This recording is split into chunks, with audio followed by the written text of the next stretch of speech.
What would you say is your most significant contribution to the world of cooking? Mine? Yeah. Well, you know, to a sense, maybe to demystify cooking, to make people comfortable with it, and to bring people together. There is nothing to bring people together than like food. I mean, you eat several times a day, and it goes more with the food, with the sitting together, exchanging ideas. That's probably the most civilized occupation, to cook and share food together.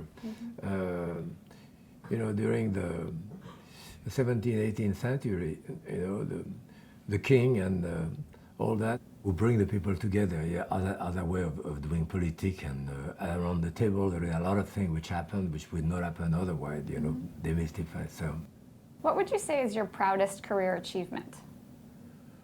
probably my daughter, right? I mean, yes, when you have a kid, Yeah, and I've done a lot of book, and certainly when I started doing books like La Technique, La Méthode, which are illustrated manual of cooking technique, I never thought that they would be as successful as they have been.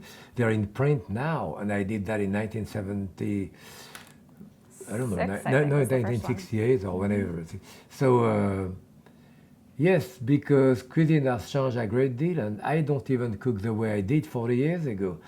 But the way you do, I don't know, caramel cage or bone out chicken or sharpen a knife or peel an asparagus is the same that it used to be. So those techniques are pretty standard.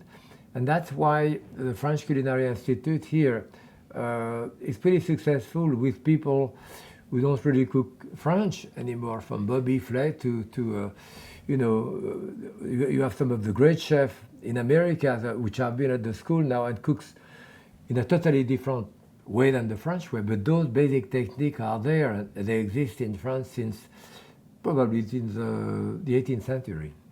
So that's what you learn to start with. Do you have any career regrets? I would have liked to play the piano, and the kitchen, so we call the piano.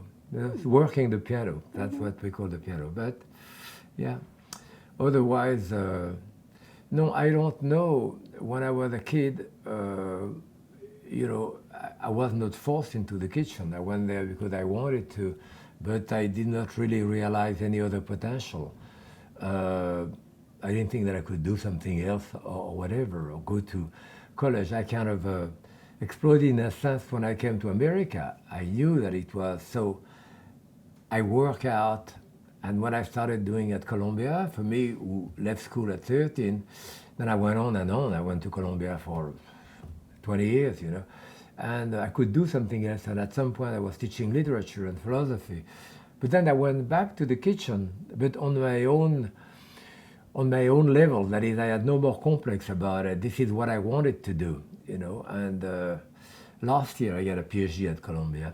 Yeah, honorary one, because when I was in the graduate school there, I was doing a PhD, but they did not want to do.